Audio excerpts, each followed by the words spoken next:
Good morning, students. Very warm welcome to our online class once again. I am Braj Mohan Tiwari, your English teacher.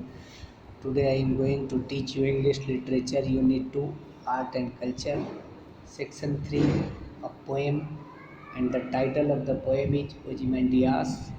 But before I start my teaching, I would like to give you brief introduction of the poet.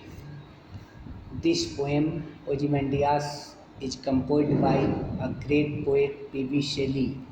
P.B. Shelley was born on 4th August 1792 in United Kingdom and died on 8th July 1822 in Italy. Percy Bysshe Shelley is one of the epic poets of the 19th century and is best known for his classic anthology verse works such as Ode to West Wind and The Mask of Anarchy. He is also known for his long-form poetry including Queen Mab and Alastair. Ozymandias was the name by which Ramses II was known. He was the third pharaoh of the 19th dynasty of Egypt.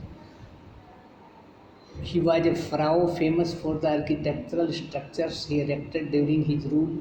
Shelley here uses Ozymandias to show that nothing lasts in the face of time and nature. However proud or great a person may be, perhaps it is only art that has the power to last and move generations. इस कविता में कवि PB. शेली ने ओzymandias का वर्णन किया है। ओzymandias मिस्र में राज करने वाले फराओ रामसेस II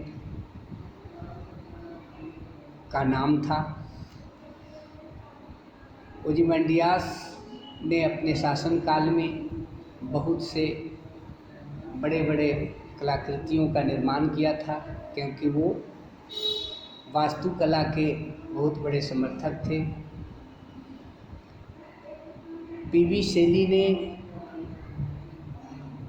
यहाँ पर समय के महत्व को उजागर किया है। व्यक्ति चाहे कितना भी बड़ा हो, कितना भी महान हो, वो समय के गाल में और काल के गाल में समा ही जाता है।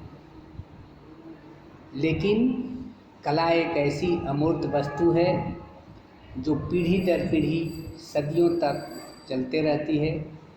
उसकी शक्ति और सत्ता अर्थात कला की सत्ता अमर होती है। Now I would like to describe the poem. The poet tells us about a king named Ozymandias. He was a very proud, cruel and tyrant king. He was boastful of his works and possessions. He erected a statue of himself and wrote on the pedestal calling the other kings to look at his words and despair. Shelley's poem Ozymandias famously describes a ruined statue of an ancient king, an empty desert, although the king's statue boastfully commands onlookers to look on my works, ye mighty and despair, there are no works left to examine. The king's cities, empire and power have all disappeared over time. कविता का सारांश यह है कि कवि PB. शेली मिस्र में शासन करने वाले एक राजा का वर्णन किया है जिसे ओzymandias कहा जाता था। वह बहुत ही घमंडी, निष्ठुर राजा था। वह अपने कामों का खुद ही बखान करता था। उसने अपना ही एक विशाल मूर्ति बनवाया था और उससे नीचे लिख दिया था कि मैं राजाओं का राजा हूँ। लेकिन समय के थपेड़ों के साथ उसका बनाया हुआ मूर्ति ध्वस्त हो जाता है। तो कवि इस कविता के माध्यम से समय के महत्व को उजागर किया है। समय के साथ बड़े से बड़े और महान से महान राजा का पतन हो जाता है, लेकिन कला एक ऐसी वस्तु है जो पीढ़ी दर पीढ़ी सदियों तक जीवंत रहता है। I think you will have understood the concept of the poem. We will meet in next video.